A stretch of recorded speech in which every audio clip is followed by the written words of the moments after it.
नमस्कार, खबर हरियाणा में मैं रिया आप सभी का स्वागत करती हूं। चलिए रुक करते हैं खबरों की तरफ। जगाधरी रेलवे स्टेशन पर संदिग्ध हालत में एक महिला और उसकी 2 साल की बच्ची की ट्रेन की चपेट में आने से मौत हो गई। शवों की शिनाख्त नहीं हो पाने के कारण पुलिस ने शव को कब्जे में लेकर पोस्टमार्टम रूप में रखवा दिया है, जिसके बाद जीआरपी पुलिस जसविंदर सिंह के अनुसार देर रात को रेलवे स्टेशन पर गश्त कर रहे थे। रात को छत्तीसगढ़ ट्रेन के गुजरने के बाद जब उन लोगों ने रेलवे लाइन की तरफ देखा तो वहां एक महिला और बच्ची का ट्रेन से कटा हुआ शव पड़ा था। उन्होंने महिला पुलिस कर्मचारी को बुलाकर मृतक महिला के शव की तलाशी ली तो ना उन्हें कोई टिकट मिला और ना ही शिनाख्त के लिए कुछ और सामान मिला। मैं अपने स्टाफ के साथ रेलवे स्टेशन चेकिंग पर थे। छत्तीसगढ़ ट्रेन आई, जब वो निकल गई ट्रेन उसके बाद देखा हमने ट्रैक के ऊपर एक लेडीज थी जी 35 साल की और एक बच्चा, उसकी उम्र थी लड़का 2 साल का, तो दोनों की डेथ हो गई मौके पर। उनकी जामा तलाशी हमने लिए गई, एक लेडीज से करवाई थी। तलाशी के अंदर कोई टिकट नहीं मिलेगी और ना ही इनका किसी प्रकार का कोई एड्रेस मिलेगा। अभी तक ये नहीं पता लगा कहाँ से यहाँ के रहने वाले हैं या ये बाहर के हैं। इसके वास्तव की तलाश जारी है। यमुनानगर जिले में कलयुगी मां की मानवता को शर्मसार करने का मामला सामने आया है। यमुनानगर जिले के अमदालपुर गांव की झाड़ियों में कुछ लोगों को फटे हुए कपड़े में लिपटी 1 दिन की बच्ची मिली। बच्ची की रोने की आवाज सुनकर जब लोग वहां पहुंचे तो कुत्ते बच्ची को नोचने की फिराक में थे। इसी दौरान गांव की एक महिला ने मौके पर पहुंचकर बच्ची को उठाकर उसे नहलाया और पुलिस को सूचना दी। सूचना मिलते ही पुलिस मौके पर पहुंची और बच्ची को अस्पताल पहुंचाया। इससे पहले भी जिले में कई स्थानों से नवजात बच्चों के भ्रूण मिल चुके हैं। पूरी पता मिली, हमने किसी ने नहीं, हमने नहीं पे हम बोले हम पालेंगे। हम घर लिए नुआई दुआई नाड़वा काटा, हमने अपना वो करा के जी गंध में थी। कुत्ते नोचने की तैयारी में थे? हाँ जी। क्या था मामला वो बताइए आप पूरा। जी ऐसा कपड़ा था बिल्कुल पटाया था, उसमें लपेट रखी थी और जो अवन नोल थी वो मिसारी सीमा थी। हम ना कहीं नाड़वा काटा, इसका नुआई दुआई रेखते समय बन रही थी, लिपटी सिपटी पड़ी थी। जो रोई होगी किसी बंदे ने देखी हो, वहाँ ये आदमी इकट्ठे हो गए। हमने क्या काम करा, हम किसी ने उठाई, हम लिए ठाकर, हम बोले मका हम पालेंगे, हम किसी को नहीं देखते मका। जी भी तो कुछ नहीं, हम पाल लेंगे ऐसा। हाँ जी, कितने? 8 बच्चे, ब्याह कर दिया, हम ही सब पाल लेंगे। ये गाँव माधोपुर से सूचना मिली थी कोई नवजात शिशु का ये है और मौका पर पहुँचे। वहाँ जना ये गाँव के काफी आदमी मिले और शिशु को लेकर के गाँव वाले से हॉस्पिटल में लेकर आए हैं। बच्चे तो ठीक है, तो जैसे गाँव में बताया भी जना एक कुंडी के ढेर पर मिली है, कपड़ा कोई उठा नहीं गया, तो ये भी तो गंदे कपड़े थे। छानबीन कर रहे हैं और तुरंत कार्रवाई कर देंगे। गुड़गांव के खाटसा रोड पर एक 34 साल के युवक की आत्मदाह का मामला सामने आया है। आखिर क्यों करना पड़ा इस युवक को ऐसा, देखिए एक रिपोर्ट।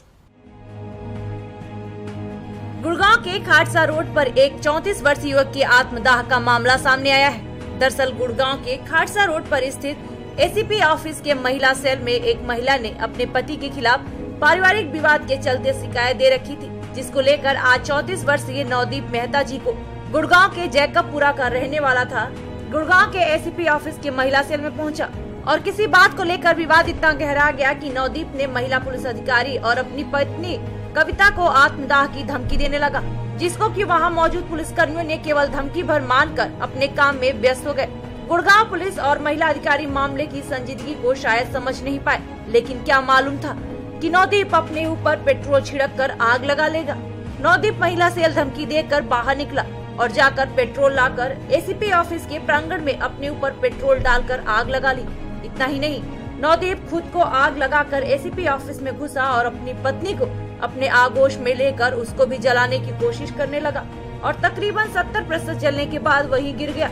इसके बाद हरकत में आई गुड़गांव पुलिस ने नवदीप को सरकारी अस्पताल में भर्ती कराया, जहां से उसे दिल्ली के सफदरगंज अस्पताल में रेफर कर दिया गया।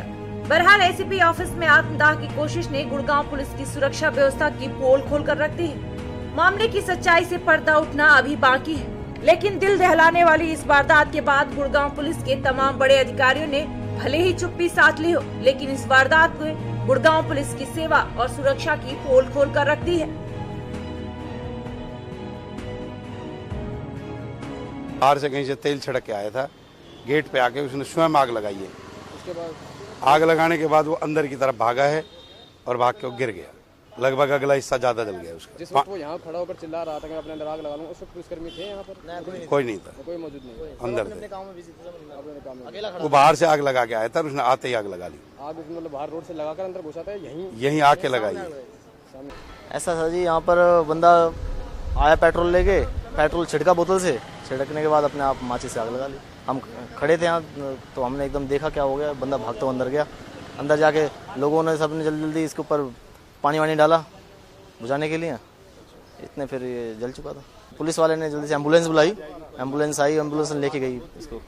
ऑटो में गया ऐसे बंदा, तो एम्बुलेंस भी आ गई थी उस टाइम में। जिस वक्त कोई नहीं था, कोई पुलिस वाले भी नहीं थे, सब अंदर थे, अपने काम में बिजी थे। बस यहाँ पर तो बस 2-4 आदमी बैठे हुए थे, बस वही थे। गुड़गांव में वकील के साथ हुई मारपीट के मामले में विवाद बढ़ता जा रहा है। आपको बता दें कि वकील ने आरोप लगाया था कि उसके साथ मारपीट बीजेपी के सांसद सुखवीर जौनपुरिया ने कराई है, लेकिन इसके विरोध में राजस्थान के सवाई माधोपुर से बीजेपी के सांसद सुखवीर जौनपुरिया खुद अपने सैकड़ों समर्थकों के साथ पहुंचे। गुड़गांव के पुलिस कमिश्नर ऑफिस पहुंचे, जहां सुखवीर जौनपुरिया ने पुलिस कमिश्नर को एक ज्ञापन सौंपा और अपने ऊपर लगे सभी आरोपों को निराधार बताया। सुखवीर जौनपुरिया ने कहा कि उन्हें बदनाम करने की कोशिश की जा रही है। 13 तारीख को लोकसभा खत्म हुई थी, 14 से मैं अपने टॉक सवाई माधोपुर क्षेत्र में हूं और मेरे प्रोग्राम लगे हुए हैं। 24 तारीख को मेरे यहाँ जनसभा है और उसी के अनुसार मैं प्रोग्राम में व्यस्त था। 16 तारीख का जो इंसिडेंट इन्होंने दिखाया है उसके दौरान में मैं माननीय केंद्रीय मंत्री हैं सावरलाल जाट जी, मेरे 8 विधायक, मैं खुद एक बहुत बड़ी जनसभा को संबोधित कर रहे हैं, जन सुनवाई कर रहे हैं। सारी चीज़ें मतलब वहाँ पर हैं, कहीं कोई इसमें दो राय की बात नहीं है। कल सारे दिन व्यवस्थित प्रोग्राम थे। 24 तारीख के लिए मैं गाँव ढाणी ढाणी जा रहा था। अब यहाँ पर एक रामानंद यादव है, उस आदमी को मेरे खिलाफ 20 साल हो गए साजिश रचते रचते। मैंने आज तक उसके खिलाफ एक सिंगल एप्लीकेशन भी नहीं दी। वो मेरे यहाँ काम करता था, उसके काम करने के बाद में उसने मेरे को ज़मीन दिलवाई। उन ज़मीनों में कुछ ना कुछ निकालता रहता है, डालता रहता है, मुझे कोई एतराज़ नहीं, कंपनी के खिलाफ करता रहता है। अभी 16 तारीख को पता लगा कि भाई एक्सीडेंट हुआ उसका। एक्सीडेंट में क्या है, उन्होंने कहा जी सफ़ेद बोलेरो गाड़ी है। मेरे यहाँ पर मैंने कम से कम 50 गाड़ियाँ हैं, उनमें 2 बोलेरो गाड़ी भी हैं, 2 हैं, एक भी नहीं 2 हैं। अब 2 बोलेरो गाड़ी में तो जिस आदमी को है, ये गाड़ी मेरे पास है भी नहीं, जिसको कह रहा है मैंने गाड़ी बेची हुई है, मेरे पास गाड़ी भी नहीं है। अब उसमें क्या कर रहे हैं, अभी जिस हिसाब से प्रशासन हमें इंसिस्ट कर रहा है कि भाई आप इसमें से गाड़ी को पेश कर दो, इसको लाकर पेश कर दो, हमारी जान छूट जाए। वो क्या करता है, 20-30 वकील ला के यहाँ पेश कर देता है और उन पर ला के प्रेशर बना रहा है। मैं ये कहना चाहता हूँ निष्पक्ष जाँच हो और कहीं भी कोई दो राय की बात नहीं हो, और अगर ये सारी चीज़ प्रूफ हैं और है तो उसके खिलाफ मुकदमा दर्ज किया जाए, ताकि ये नहीं बार बार ऐसे छोड़ दिया जाए, बार बार इस बात को हम झेलते रहें कि अपना बचाव कर रहे हैं हम। जब जो प्रोग्राम चल रहे हैं और सरकारी प्रोग्राम है उसमें तो कोई दोहराया नहीं है, ना झूठ हो सकता है। तो हमने सीपी साहब से ये की है कि जो हमारे चाहिए हम आपको सारी इन्वेस्टिगेशन कराएंगे और हम जो बता रहे हैं उसके खिलाफ में मुकदमा दर्ज हो। अगर मुकदमा दर्ज नहीं हुआ तो हमने बता दी हफ्ते 10 दिन के अंदर में बात करके उसके बाद में पूरा एक बहुत बड़ी जनसभा करके हम क्लियर करेंगे। बार बार ये वकीलों का 20 आदमी वकील आके यहाँ पेश करें और प्रेशर बनाए, उसको हम बिल्कुल बर्दाश्त नहीं करेंगे। अतिथि अध्यापक हरियाणा सरकार और प्रशासन के गले की फांस बन चुके हैं। अतिथि अध्यापक गोहला के विधायक के घर का घेराव करने पहुंचे तो पुलिस ने मौके पर पहुंच प्रदर्शनकारियों को जबरन खदेड़ दिया, जिसका आरोप गोहला विधायक के भाई पर भी लगा। प्रदर्शनकारियों ने कहा कि विधायक के भाई ने उनके साथ धक्का मुक्की की, जो कि अनैतिक कार्य है, और वो भी पुलिस की मौजूदगी में, जिससे साफ नजर आ रहा है कि पुलिस प्रशासन किस कदर सरकार की हाथों की कठपुतली बनी हुई है। पेश आ रही थी इस टाइम, बिल्कुल जैसे जिस टाइम वोट मांगने आते हैं उस टाइम तो ये कहता है कि हाँ भी उस टाइम तो उनकी कोई परमिशन नहीं लेता, और आज जब हम बैठने के लिए वहाँ पे जा रहे हैं तो हमें कहते हैं कि आपने परमिशन लेके आनी है। तो पुलिस प्रशासन का कोई मतलब ही नहीं है इसका, मतलब कोई भी। तो पुलिस प्रशासन का और आम प्रशासन का क्या रवैया था? ये आम प्रशासन तो हमारे साथ है, लेकिन पुलिस प्रशासन भी, चलो हम ये नहीं कहते कि बिल्कुल नेगेटिव है, पॉजिटिव भी है, वो भी हमारे साथ थोड़ा बहुत हमारे साथ है, लेकिन वो नेगेटिव भी है क्योंकि वो अपनी ड्यूटी निभा रहे हैं, हम अपनी ड्यूटी। करनाल प्रशासन द्वारा और हरियाणा सरकार द्वारा गेस्टों के साथ और महिलाओं के ऊपर जो लाठीचार्ज किया गया है, उसके कारण हम सभी एमएलए का गिरफ्तार कर रहे हैं हरियाणा में। आज जैसे ही हमने हमारे एमएलए का गिरफ्तार किया, यहाँ पे एमएलए के जो गुलाब लोग एमएलए थे, उनके यहाँ जो बैठे हुए साथी हैं, उनके बड़े भाई हैं, उन्होंने हमारे साथ बदतमीजी करी है, हमें मुक्के मारे गए हैं, हमारा टेंट उखाड़ा गया है, पुलिस प्रशासन ने भी हमारा टेंट उखाड़ा है, हमें यहाँ बैठने नहीं दिया गया। वो कह रहे भी हम नहीं आपको बैठने देंगे, हमारे साथ बहुत सख्ती से पेश आ रहे हैं, जबकि हम शांतिपूर्वक वहाँ बैठे हुए थे। हमने ना उनसे कोई पानी मांगा, ना हमसे किसी प्रकार की मदद। भाई हमें बैठने दिया जाए।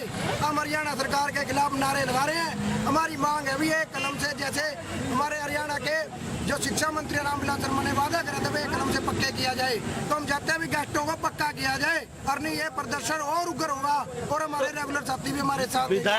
खबर हरियाणा में फिलहाल वक्त हो चला है एक छोटे से ब्रेक का। ब्रेक के बाद खबरों का सिलसिला लगातार जारी रहेगा।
ब्रेक के बाद आपका स्वागत है। चलिए रुक करते हैं कुछ और खबरों की तरफ।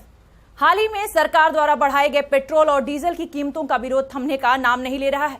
फरीदाबाद के बीके चौक पर आम आदमी पार्टी के कार्यकर्ताओं ने बढ़ाए गए तेलों की कीमतों के विरोध में सरकार के खिलाफ जमकर विरोध प्रदर्शन किया। इतना ही नहीं, सरकार को पलटी मार सरकार का नाम तक दे डाला। साथ ही प्रदर्शन करते हुए हरियाणा के मुख्यमंत्री मनोहर लाल खट्टर का पुतला फूका और उनका विरोध भी किया। डीरेगुलेशन के नाम पे आए दिन ये पेट्रोल डीजल के रेट्स बढ़ाए जा रहे हैं। 15 दिन पहले बढ़ाया था, आज फिर कल फिर बढ़ा दिया। टोटल 9 रुपए पेट्रोल बढ़ चुका है, 7.5 रुपए 8 रुपए डीजल बढ़ चुका है। आम आदमी किसान कहाँ जाएगा, कहाँ किसको बोलेगा कि हम परेशान हैं। सरकार सुनने रही है, केंद्र सरकार सुनने रही है। खट्टर सरकार को खुद नहीं पता कि काम क्या करना है, कहाँ से शुरुआत करनी है। वो ट्रांसपोर्ट में लगी हुई है, रोज आए दिन बढ़ाए जा रहे हैं। उनको ये नहीं मालूम कि अरे अगर आप डीजल बढ़ा दोगे तो ट्रांसपोर्टेशन की कॉस्ट बढ़ जाएगी, हर चीज़ महंगी हो जाएगी, खाने पीने की चीज़ें महंगी हो जाएंगी। सरकार को इस बात से कोई मतलब नहीं है। कुछ खास कॉर्पोरेट्स को, कुछ उद्योगपतियों के घराने भरने के लिए, उनके खजाने भरने के लिए वो लोग आए दिन रेट बढ़ा दिए जाते हैं। तो जनता परेशान है, जनता विकल्प ढूंढ रही है। अभी सरकार को 1 साल भी नहीं हुआ है, अभी से विकल्प की तलाश में आ गई है। हमारा मतलब भाजपा सरकार को कार्य करने का तरीका नहीं पता है। जब कार्य देखो, उन पे खाली जुमले छोड़ने आते हैं, भाषण देने आते हैं। जाके चीन में भाषण दे दो, जाके कोरिया में भाषण दे दो। बाद में देखा आज आपने सोशल मीडिया पे देखा होगा, चीन की मुखपत्र ने इतनी फजीयत की है हमारे हिंदुस्तान की। हमारा प्रधानमंत्री जाके वहाँ पे विदेशों में जाके हमारे हिंदुस्तानी की बेइज्जती करता है। देश में तो गरीब मर रहा है, यहाँ पे रहने के लिए जगह नहीं, रैन बसोरे में जगह रातें काट रहे हैं। वहाँ पे कई अरब रुपए, कई करोड़ों रुपए अलग देशों को दान दिए जा रहे हैं। अरे भैया, परोपकार जब करना परोपकार तो कर लो, जनता का तो भला देख लो पहले अपने देश में, अपना देश। यमुनानगर के आजाद नगर में एक युवक ने कोई जहरीला पदार्थ खाकर खुदकुशी करने का प्रयास किया। युवक को गंभीर हालत में एक निजी अस्पताल में भर्ती कराया गया। फिलहाल पुलिस ने सूचना मिलने के बाद मामले की जांच शुरू कर दी है। यमुनानगर के आजाद नगर में एक युवक ने कोई जहरीला पदार्थ खाकर खुदकुशी करने का प्रयास किया। युवक को गंभीर हालत में एक निजी अस्पताल में भर्ती कराया गया है। फिलहाल पुलिस ने सूचना मिलने के बाद मामले की जांच शुरू कर दी है। जिस अस्पताल में युवक को भर्ती कराया गया है, उस अस्पताल में डॉक्टरों की माने तो युवक ने कोई जहरीला पदार्थ खाया है। फिलहाल युवक की हालत चिंताजनक है। युवक को होश में आने के बाद और उससे बातचीत के बाद ही कुछ बताया जा सकता है। पेशेंट की हालत आने पर बहुत गंभीर थी। उसने सल्फास की गोली खा रखी है, जैसा कि उसके रिश्तेदारों ने बताया है। उसकी पेट की प्रॉपर सफाई कर दी गई है और ट्रीटमेंट शुरू कर दिया गया है। अभी पेशेंट की हालत सेम बनी हुई है। आगे 3-4 घंटे में और मालूम पड़ जाएगी पेशेंट कैसे। सूचना पाकर मौके पर पहुंचे पुलिस अधिकारियों की माने तो वह केवल मामले की सूचना पर ही यहाँ पहुंचे हैं। अभी बयान लेने के बाद आगे की कार्रवाई की जाएगी। ये हमें सूचना मिली है कि एक लड़के ने पॉइजन खा लिया है। ये सूचना पे हम हॉस्पिटल में आए हैं। अभी कोई बयान नहीं लिए गए हैं किसी के भी, और बयान मिलेंगे जैसे भी सूरतों की कार्रवाई अमल में लाई जा रही है।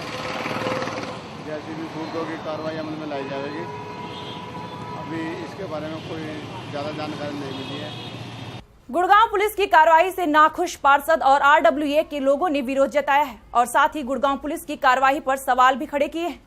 निशा की गिरफ्तारी के बाद सभी पार्षद लामबंद नजर आ रहे हैं। सभी पार्षद निशा की गिरफ्तारी के बाद पुलिस कमिश्नर से मिले और उन पर की गई कार्रवाई का विरोध जताया था, मगर पुलिस द्वारा आश्वासन के बाद मामला शांत हुआ था। मगर गुड़गांव पुलिस ने उन पर विभिन्न धाराओं के तहत मामला दर्ज कर कोर्ट में पेश कर दिया था। निशा की तबीयत खराब होने के कारण उनको सरकारी अस्पताल में भर्ती कराया गया था। पुलिस द्वारा उनको पीटे जाने के कारण कुछ अंदरूनी चोटें आई थी। उनके परिजनों का आरोप था कि निशा को पीटा गया है। फिलहाल आज गुड़गांव कोर्ट से निशा को बेल मिल गई है। अब वो इस लड़ाई को कानूनी तौर पर लड़ेंगी और इसके लिए आज सभी समर्थक निशा की इस लड़ाई में उनके साथ खड़े नजर आए।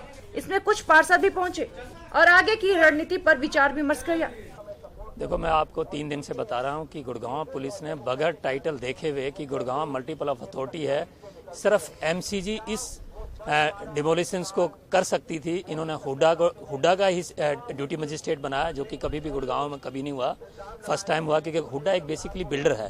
या मल्टीपल अथॉरिटी का फायदा उठा करके गुड़गांव पुलिस पहले चेक करती थी कि टाइटल किसका है, कौन इसको कर सकता है, जबकि हाई कोर्ट का डिसीजन आ चुका है कि यहाँ पर सिर्फ म्युनिसिपल कॉर्पोरेशन ने डिमोलिशन कर सकती। और गुड़गांव पुलिस ने गलत एक्ट किया है, ये नहीं करना चाहिए था। हम डिमांड करते हैं कि गुड़गांव पुलिस में जिन अधिकारियों ने ये किया है उनके साथ एफआईआर दर्ज हो और उनके निशा जी को भाई पुलिस ने की है। निशा जी, हमने जो वीडियो देखे हैं कि वो कम से कम आधा किलोमीटर दूर खड़ी थी। ये लैंड 17.5 एकड़ है। अगर इसका डिस्टेंस देखो आप, कम से कम 300-400 मीटर तक का डिस्टेंस है। कम से कम 2000 पुलिस वालों ने, जो लोग रोड इंक्रोचमेंट पर कोई नहीं रोक रहा था, हमने खुद देखा रोड बनने के लिए पहले भी अलाउ किया था, अभी भी अलाउ किया है। जो बीच के अंदर जो मकान बने थे 50 साल के, उन मकानों को जब तोड़ने लगे उन लोगों ने पत्थरबाजी की और बहाना बनाया कि ये निशा जी ने उन लोगों को उकसाया है, जबकि वो सरासर गलत है। उनके लिए हम इस केस के साथ, निशा जी के साथ साथ उन लोगों का भी केस के लिए हम लगे हुए हैं। हमने वकील से बात की है, क्योंकि जो धाराएं पुलिस ने लगाई हुई 307 अटेम्प्ट टू मर्डर और 120 और 420 3-4 धाराएं ऐसी हैं जो सेशनल ट्रायल्स में होंगी। शायद कल या परसों जो लेडीज़ हैं, वो काफ़ी ओल्ड एज की भी लेडी हैं, 70 और 72 साल की भी लेडीज़ हैं, उनकी शायद कल या परसों बेल होगी। हमारा सारा ग्रुप उनके साथ लगा। बहुत अच्छा क्वेश्चन पूछा, क्योंकि गुड़गांव में आप देखा इलेक्टेड आदमी अगर मौके पर नहीं जाएगा तो कौन जाएगा।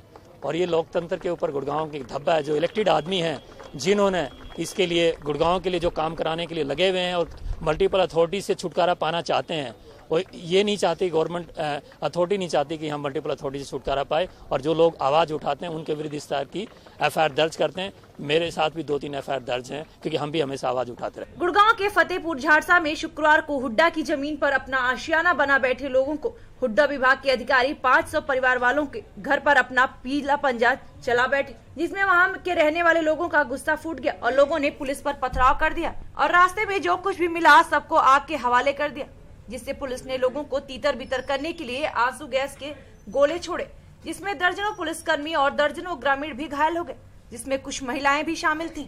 वहीं पर वार्ड नंबर 31 की महिला पार्षद निशा सिंह को भी गुड़गांव पुलिस ने लोगों को पथराव करने के लिए उत्तेजित करने के मामले में गिरफ्तार करके शादर थाना भेज दिया। उन पर विभिन्न धाराओं के तहत मामला दर्ज कर लिया था। अगर निशा की माने तो इस पूरे प्रकरण में उनकी भूमिका साफ है। उन्होंने कहा कि मैं केवल वीडियो बना रही थी, जिसको लेकर गुड़गांव पुलिस ने मुझ पर क्रूरता दिखाया, मेरे साथ जाति की। बहुत ही ब्रूटल कार्रवाई थी उस दिन और जिस रिकॉर्डिंग को मैं कर रही थी, अगर वो आप देखते तो आपको पता लगता कि किस तरीके से ब्रूटल तरीके से पुलिस उस दिन कार्रवाई कर रही थी। हाँ जी, जनता की प्रतिनिधि होने के नाते अगर मुझे जनता बुलाएगी तो मेरा फ़र्ज़ बनता है कि मैं वहाँ पे पहुँचूँ। लेकिन ऑब्वियसली गुड़गांव पुलिस को शायद नहीं पता है कि एक चुने हुए व्यक्ति का क्या रोल होता है या क्या रिस्पॉन्सिबिलिटी होती है, और तभी उन्होंने इस तरह का बर्ताव किया मेरे को। और हम सब पे इतनी धाराएं लगाई हैं, इतनी भयानक धाराएं जो सुन के भी मुझे विश्वास नहीं होता है। अभी एक्चुअली मैं बेल पे हूँ, तो मेरे पे रिस्ट्रिक्शंस हैं, मैं कितना इस केस के बारे में बोल सकती हूँ। बट ये जो फाइट है ये जारी रहेगी। बात है जो पुलिस की, हम हमारे देश में जो हाई हैंडेडनेस और एरोगेंस और ब्रूटैलिटी की सुनते रहते हैं, आज तक सुनते रहे थे, उसका मैंने एकदम डायरेक्ट व्यू देखा है, फर्स्ट हैंड व्यू देखा है। जब मुझे हिरासत में ले लिया गया मार पीट के, उसके बाद मुझे कोई इन्फॉर्मेशन नहीं दी गई कि मैं कहाँ जा रही हूँ, मुझे कहाँ ले जाया जा रहा है। 2 घंटे तो मुझे रोड पे भी घुमाया गया, 4-5 घंटे मैं टोटली किसी से आउट ऑफ टच थी। फ़ोन के लिए मैं बार बार बोलती रही कि मुझे अपने घर में बताना है कि मैं आप लोगों के साथ हूँ, और सब लोग ढूंढ रहे होंगे, किसी को कोई खबर नहीं है, क्योंकि ड्राइवर को भी मैंने देख लिया था कि ड्राइवर की भी पिटाई हो रही है और वो भी मेरे साथ में गिरफ्तार हो गया है। बट पुलिस के पास इतनी उस टाइम ताकत होती है कि बहुत ही वीक महसूस करता है इंसान कि जब आप हिरासत में होते हैं आपको एक्चुअली ना कोई खबर मिलती है, थोड़ी बहुत एक न्यूज़पेपर आता है तो वो भी लेट आता था तो उससे पता चलता था। बट मेरे को ये था कि ये धाराएं बहुत ही स्ट्रॉन्ग धाराएं हैं, तो इसकी शायद लोअर कोर्ट नहीं दे पाएगी। बट आई थिंक ये रिज़ल्ट भी कि मुझे आज ये बेल मिली है इज़ बिकॉज इतना बड़ा सपोर्ट रेजिडेंट्स का मिला और सबका ओवरवेलमिंग सपोर्ट रहा, जिसके वजह से प्रशासन आई थिंक एक प्रेशर में आया और फिर ये बेल दी गई मुझे। काउंसलर्स का सपोर्ट स्पेसिफिकली मैं मेंशन करना चाहती हूँ।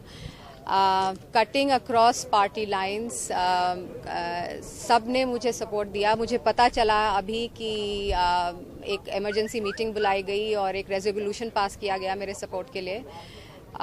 बहुत बहुत धन्यवाद सबका। ये बिल्कुल गलत था और ये निशा जी के साथ ही नहीं, ये किसी के साथ भी नहीं होना चाहिए। पुलिस को ऐसा नहीं करना चाहिए। पुलिस हमारी रक्षक है, नहीं कि ऐसे काम करने के लिए। और निशा के साथ जो व्यवहार हुआ ये बहुत ही गलत था और ऐसा नहीं करना चाहिए था। मुझे ऐसा लगता है कि निशा ने जो किया वो बहुत ठीक किया। वो उनकी जनता की चुनी हुई प्रतिनिधि है और ये निशा का फ़र्ज़ था, उसका कर्तव्य था कि जब जनता उसको बुलाती है उसको जाना चाहिए और उसने जाके अपना फ़र्ज़ निभाया है और उनके भरोसे और विश्वास को कायम रखा।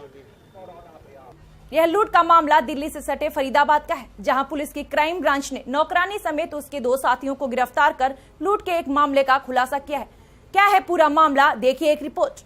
पुलिस की गिरफ्त में नजर आ रही इस नौकरानी ने अपने इन साथियों की मदद से 11 तारीख को सेक्टर 8 के मकान नंबर 551 में घुसकर लूटपाट की थी। पुलिस के मुताबिक यूनिवर्सिटी से लेक्चरर पूनम सिंघल 11 मई को दोपहर करीब 2:30 बजे अपने घर से निकली थी। घर पर उनका 14 साल का बेटा ऋषि अकेला था। दोपहर करीब 3 बजे 2 युवकों ने घर के दरवाजे को नॉक किया। एक ने पीने के लिए पानी मांगा। पानी देने के लिए जैसे ही उसने दरवाजा खोला, दोनों धक्का देते हुए अंदर घुस गए। एक ने ऋषि के सिर पर कट्टा लगा दिया, जबकि दूसरे ने चाकू दिखाकर उससे घर में रखी ज्वेलरी व कैश के संबंध में जानकारी ली, जिसके बाद दोनों बदमाशों ने घर से 25,000 कैश व लाखों की ज्वेलरी लूट ली। आरोपी इतने शातिर थे कि उन्होंने मामले को भटकाने के लिए बच्चे को बताया कि तेरी माँ ने 2 साल पहले बहुत पीटा था, हम उसी का बदला ले रहे हैं। पुलिस ने जांच शुरू की तो शक नौकरानी पर हुआ। जब कड़ाई से पूछताछ की तो सारा मामला सामने आ गया। वहीं आरोपी अपना जुर्म कबूल की है और अपनी करनी पर पछता रही है। अफसोस है अपनी गलती पे? अफसोस है, सॉरी। आगे कभी ऐसा करोगे? नहीं, कभी नहीं करोगे। क्या मजबूरी थी तुम्हारी? इन्होंने मजबूर किया है? इन दोनों ने मजबूर किया। क्यों? ये मेरे बच्चों को मुँह घुमाते थे। हैं? मेरे बच्चों को मुँह घुमाते थे। धमकी दे रहे थे तुम? हाँ, धमकी दी। ऐसी गलती हो गई, वैसे चित्रावली पहले करता था। ये तो मेरा एक दोस्त था, उसने ना बोला ऐसे से मेरी माँ बीमार है, ऐसे करके मुझसे पैसे मांगे, पैसे नहीं थे, इसे मारे से फिर बुला के ऐसे हो गए, पैदल गए थे। मुझको भी ऐसे काम हो गया गलती से। कैसे जानते थे इस नौकरानी को? कैसे जानते थे? कैसे टच में हुआ? कैसे प्लानिंग कैसे बनाई? ऐसे 2-3 साल हो गए ना, ऐसे हम काम करते थे। 2-3 साल पहले मिले थे, 2-3 साल पहले से ऐसे करके हो गया।